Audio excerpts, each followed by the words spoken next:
I'm Jessica, 31 years old, and 6 months ago, I stood at my wedding reception with champagne in my hand and tears I couldn't explain streaming down my face when my phone buzzed. My sister's text glowed on the screen. "Can't believe you're having a party while Dad suffers. Selfish as always." My chest tightened like someone had wrapped steel bands around my ribs. My hands started shaking so badly, I nearly dropped my phone. Marcus, my new husband, touched my shoulder and I flinched. Actually flinched, because the guilt was so overwhelming, it felt physical. The truth? I'd been sending my family $3,200 every month for 7 years. That's over $268,000. And in that moment, holding my phone at my own wedding, I realized something that made my stomach drop.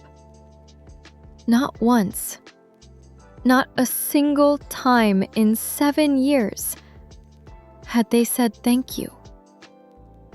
Before I continue, if you enjoy stories about reclaiming your power and setting boundaries, please like and subscribe. Leave a comment below. Where are you watching from? And have you ever been taken for granted by family? Your story matters. Now, let me take you back 7 years to when this all began. Back when I still believed that love and sacrifice were the same thing. I was 24, sitting in my cramped studio apartment that smelled like mildew, and my roommates burnt popcorn. My phone lit up with a notification. My first real paycheck had hit my account. $3,847. I stared at that number until my eyes burned. After 4 years of college, 2 years of unpaid internships, and countless nights of wondering if I'd made the right choice moving to the city, here it was. Proof that I'd made it. I had 17 apartment listings bookmarked, places with actual bedrooms, windows that let in sunlight, kitchens where I could cook without my elbows hitting the walls. For the first time in my adult life, I felt like I could breathe. Then my phone rang. "Jess." Brooklyn's voice cracked, and my blood went cold. My sister never cried. Never. "It's Dad." My heart stopped. Complete. I couldn't breathe. "What happened? Is he okay?"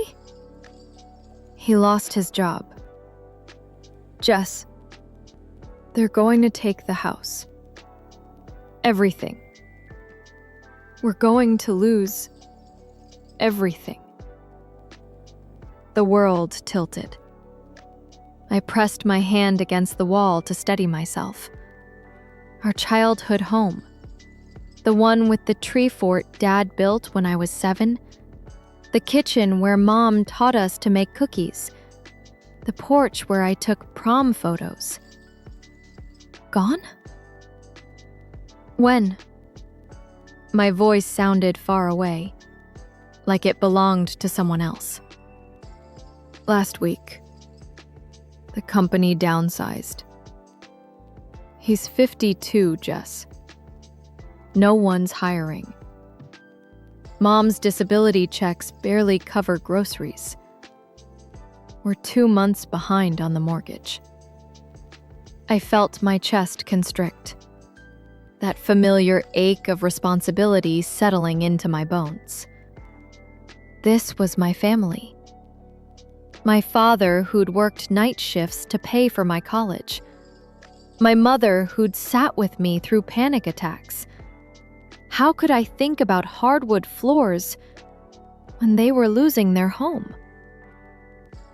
"How much do you need?" The silence lasted 3 heartbeats. I counted them. Could you do $2,000 a month? Just until Dad finds something new. I hate asking, Jess. I know you just started working, but you're the only one who can save us. I pulled up my budget calculator with trembling fingers. Rent, $950. Student loans, $430. Groceries, MetroCard, utilities, phone. If I sent $2,000, I'd have $467 left for everything else. I looked at the apartment listings still open on my laptop. That beautiful 1-bedroom with the bay window, the building with the rooftop garden, the place where I'd imagined finally feeling like an adult. I closed every single tab. Of course, I heard myself say. I'll set it up tonight. Oh, Jess. Brooklyn's relief was palpable. Warm. It filled the empty spaces in my chest. Yeah, 3 months later. Brooklyn called again. It was 11 p.m. I was exhausted from a 12-hour workday, eating instant ramen in my unchanged studio apartment. Jess, I need to ask you something. Her voice had that careful tone, the one that meant bad news. My stomach nodded. What's wrong? Could you bump it to $2,800? Dad's interviews aren't going well. He needs a new suit, resume services, money for networking events. I looked at my ramen. Dinner for the 3rd night in a row because it cost 47 cents. Yeah, I said quietly. I can do that. You're the best sister ever. Seriously, I don't know what we'd do without you. I smiled, even though she couldn't see it. Even though my eyes were filling with tears. I didn't understand. Happy to help. After we hung up, I sat in the dark and cried. Deep, wrenching sobs that came from somewhere I couldn't name. I told myself it was just stress, just exhaustion. I was lying. I was grieving something I couldn't articulate.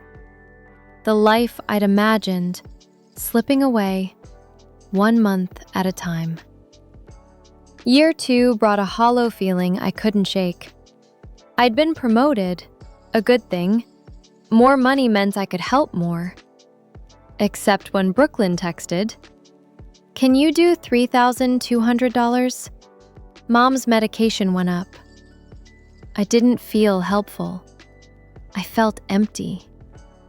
I canceled my gym membership, started taking the bus instead of the metro to save $2 a day. Learned to make coffee at home. Stopped buying new clothes until my work pants had holes in the inner thighs that I covered with longer shirts.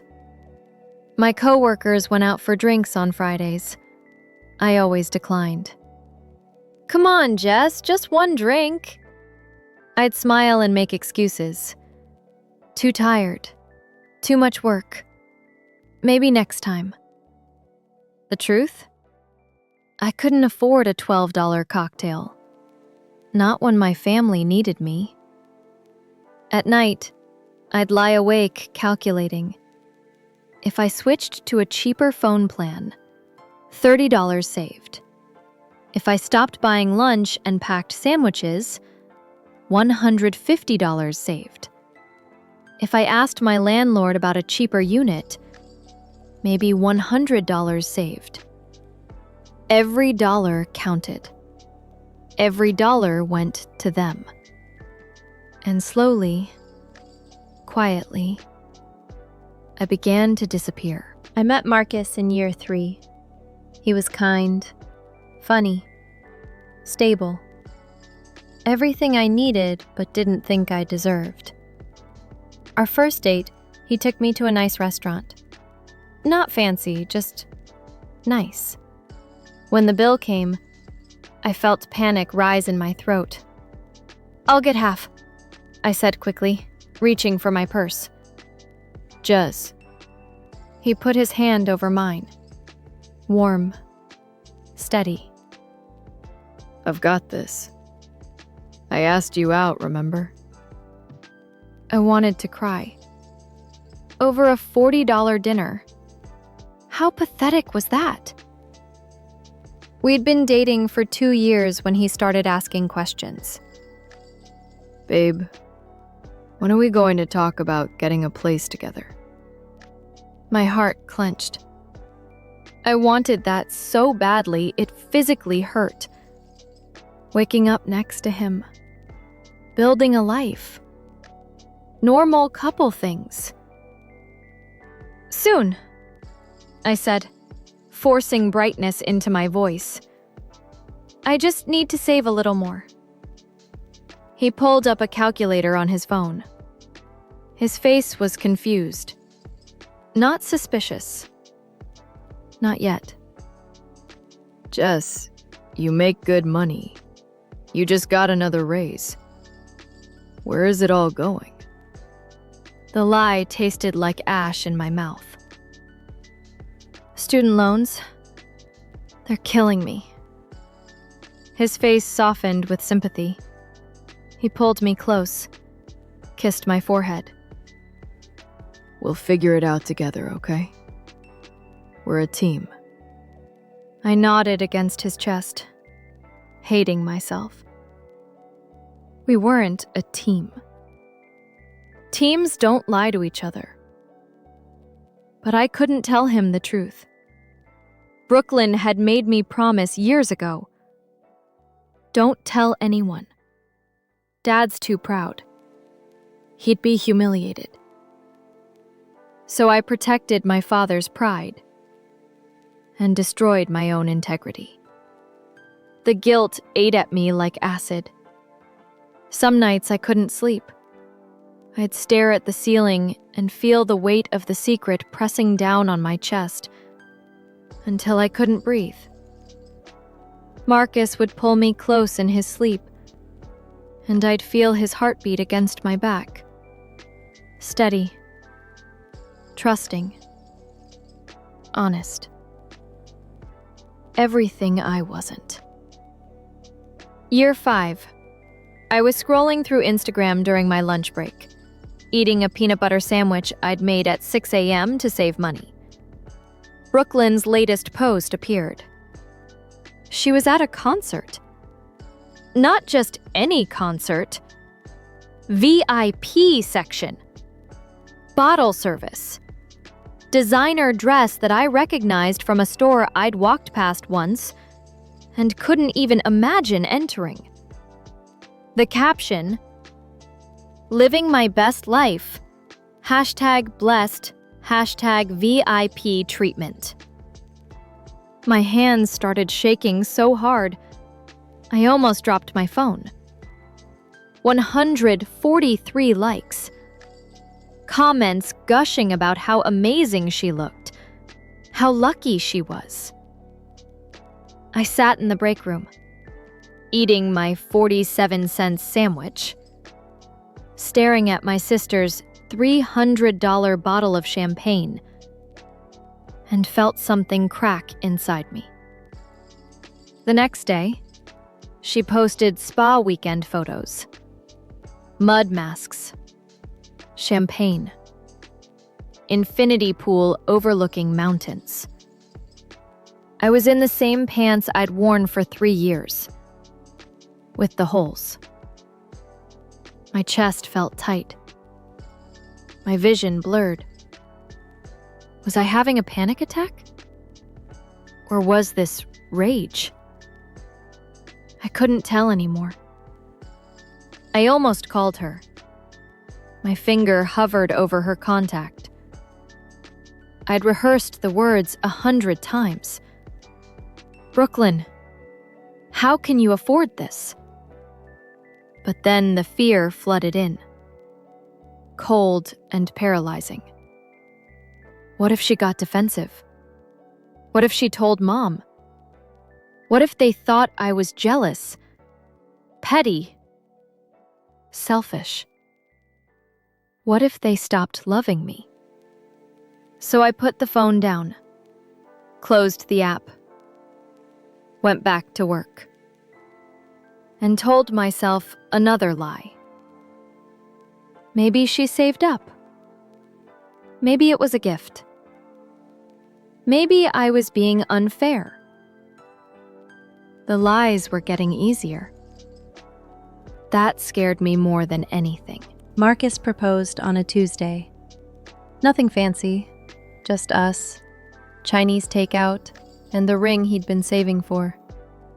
Jessica Marie Chen, will you marry me? I said yes through tears.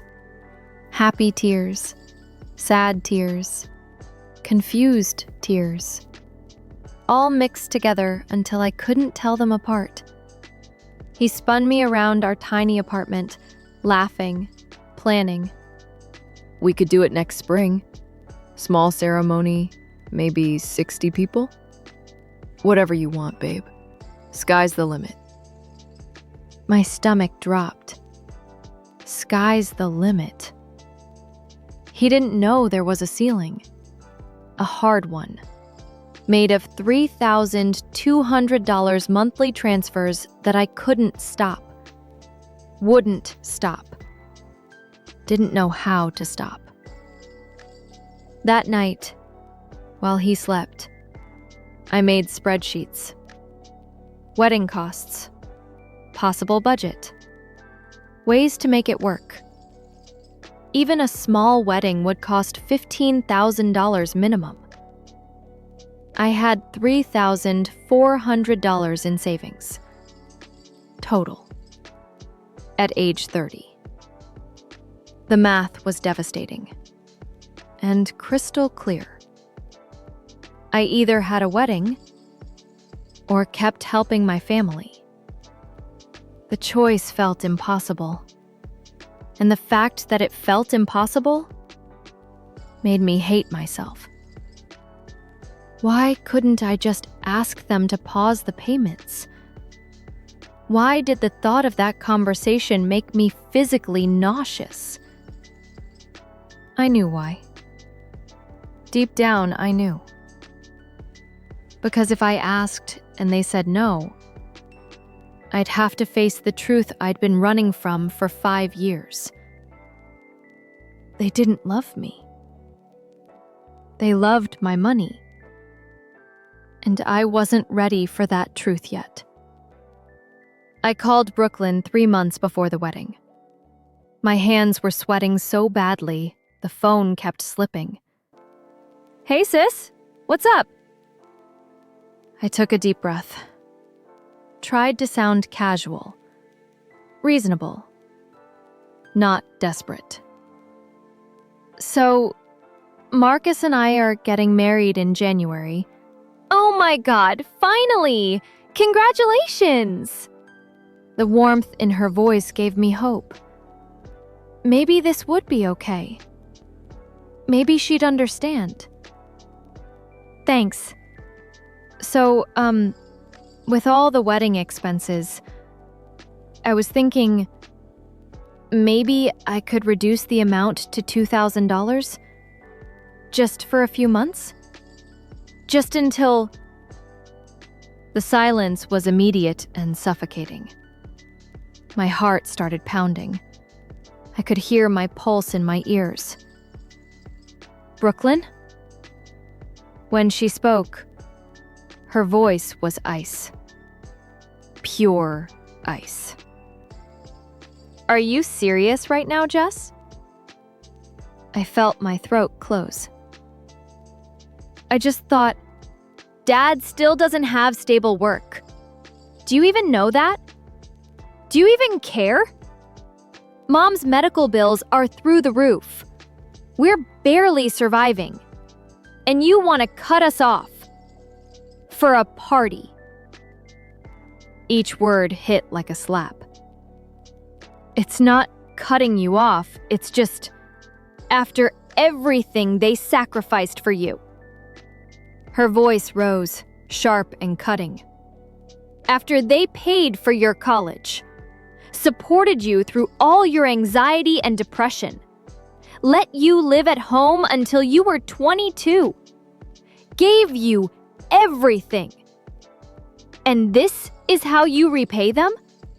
By abandoning them when they need you most?" Tears were streaming down my face. I felt like I was drowning. "You're right," I whispered. "I'm sorry. Forget I said anything. Her voice softened, but the damage was done. "I don't want you turning into one of those people who forgets where they came from, who forgets what family means. You're better than that, Jess." After we hung up, I locked myself in the bathroom and sobbed until I threw up. Marcus knocked on the door. "Babe, you okay?" "Food poisoning," I called back. "I'm fine." Another lie. They were piling up, crushing me under their weight. I kept the payments at $3,200. The wedding was beautiful, in a budget way. I smiled in every photo, danced, laughed at the right moments, and felt like a fraud the whole time. Brooklyn didn't come. Dad's sick. Mom needs me. 3 days later, Miami Beach photos. She'd skipped my wedding for vacation. And I'd still sent the money. The family ATM, always open. 2 weeks after the honeymoon, the pain started at work. Sharp, stabbing, like a knife twisting. By 2 p.m., I was doubled over, sweating and shaking. The doctor's face was serious. "Your appendix could rupture any minute. We need to operate now." Terror flooded through me. Marcus was 2 hours away. "I'm coming right now, baby." Then I did what I'd been trained to do. I called family. Brooklyn answered. Music and laughing in the background. "Hey, what's up?" "Brooke, I'm in the hospital. Emergency surgery. My appendix might rupture." "Oh my God." A pause. Then, "Wait, is this going to affect the payment?" My blood went cold. "What?" "The transfer. It's the 3rd and it hasn't cleared." I was in a hospital gown, IV in my arm, about to go under anesthesia. And she was asking about money. Something inside me broke. Clean. Final. "I'll handle it." "Perfect. Feel better." She hung up. Then, with my left hand, I opened my banking app, found the automatic transfer. My finger hovered over cancel. 7 years. $268,000. Everything I'd given up. For what? For, is this going to affect the payment? I pressed cancel. Recurring transfers canceled successfully. I felt nothing. Complete numbness. The anesthesiologist asked, "Ready?" Yes. And for the first time in 7 years, I was telling the truth. I woke up in pain. Marcus was holding my hand. "You're okay." Brooklyn called. He showed me her text. Is Jess okay? Also, when's the payment coming? Dad's stressed. Not, I'm scared. Not, can I help?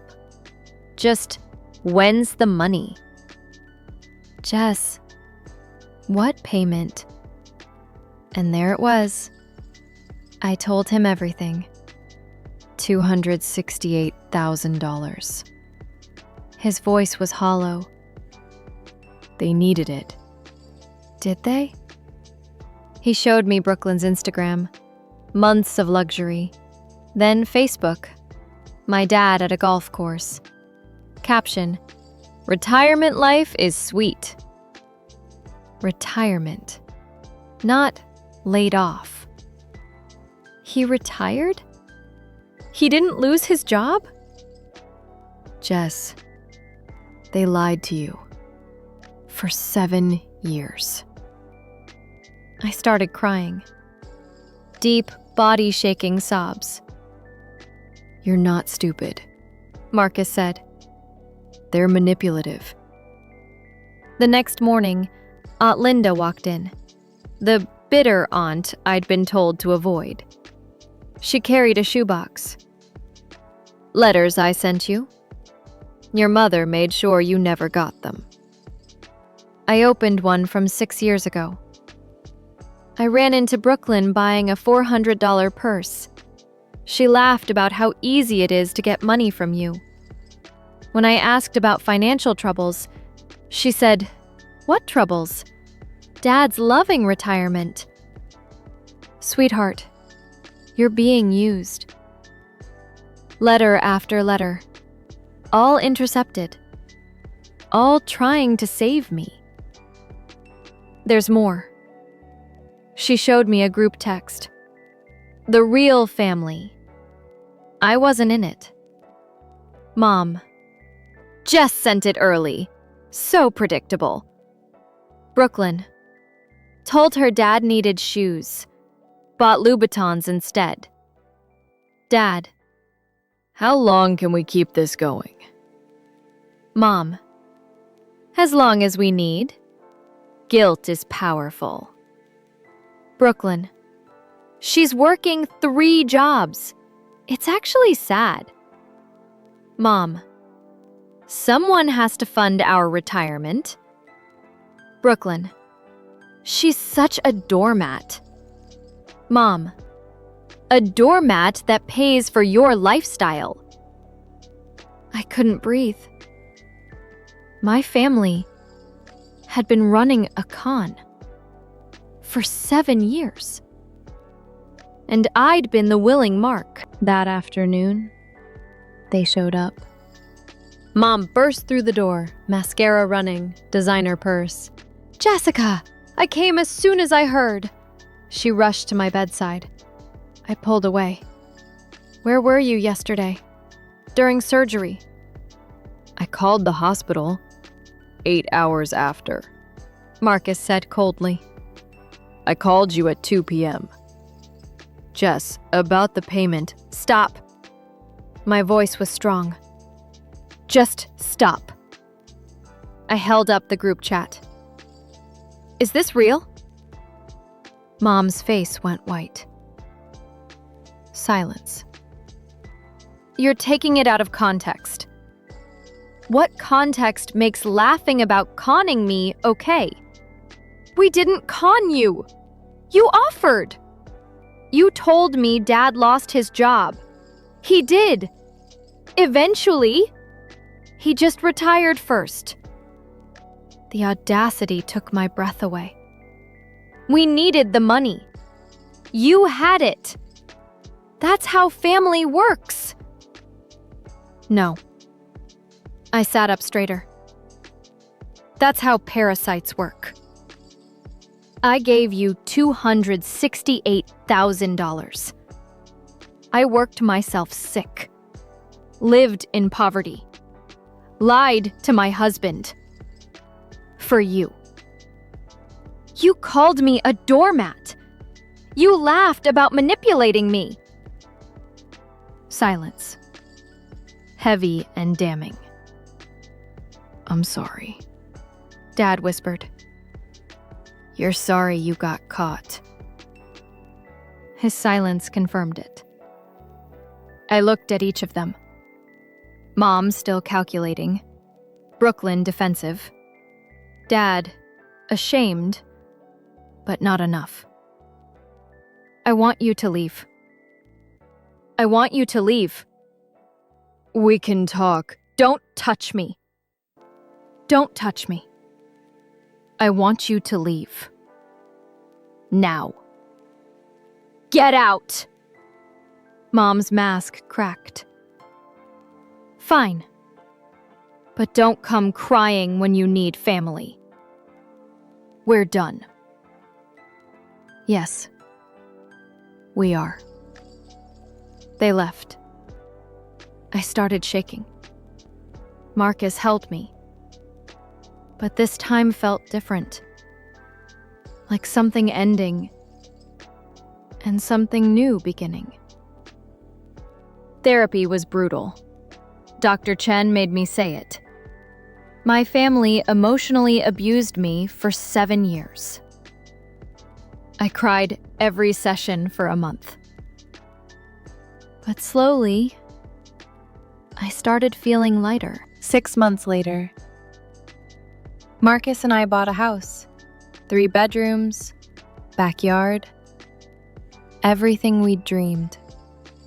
I stood in the empty living room and cried. What's wrong? Nothing's wrong. For the first time in 7 years, nothing's wrong. We filled that house with real love, the kind without conditions. Aunt Linda brought photos of me as a kid. Happy, carefree. Your grandmother would be so proud. She'd be glad you finally know your worth. I fell apart. The healing kind. 1 year later, Brooklyn's letter arrived. I've been in therapy 6 months. I had to look at what I did to you. Really look. I was awful. I used you, mocked you. I got a real job, nonprofit helping abuse survivors. The irony isn't lost on me. I see you in every woman who walks through our doors. The guilt, but their family justification. I hate what we did to you. I'm trying to be better. You deserve happiness. What do you want to do? Marcus asked. Nothing. Not yet. Maybe not ever. That's okay too. Does it make me bad? No, it makes you someone with boundaries. I was learning no is a complete sentence. And choosing myself wasn't selfish. It was survival. Today, I'm writing from my home office. Marcus is in the garden. We're planning Italy. 2 weeks, first class, because we can afford it. My savings are growing. I bought new clothes just because I wanted to. It felt revolutionary. Aunt Linda calls every Sunday. Not to ask for anything, just to talk. How are you? I'm good. And I mean it. My real family is small now. Marcus, Aunt Linda, a few close friends. It's smaller than I imagined, but it's real. And real is better than big.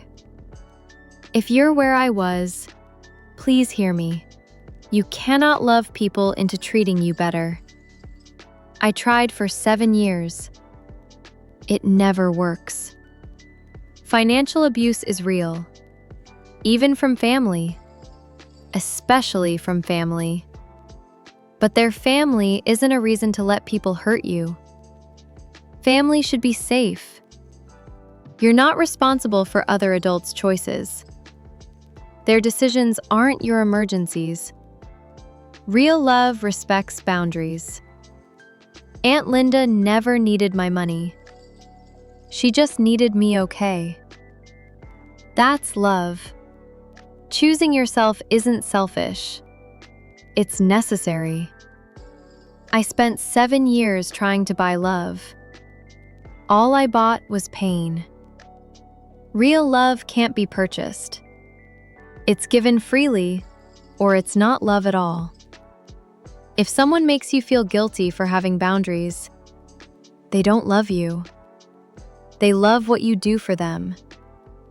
There's a difference. You deserve people who celebrate your success. You deserve people who show up. You deserve people who make you feel bigger. You deserve better. Because you are not an ATM. You're not a backup plan. You are a human being worthy of genuine love. And anyone who can't see that doesn't deserve you. Not even family. Thank you for listening to my story. If it resonated, please share it. Someone needs to hear this today. Drop a comment. Have you ever had to choose yourself over family? Your story matters. Remember, you are enough. You've always been enough. Choose people who choose you back. You're worth it. You've always been worth it.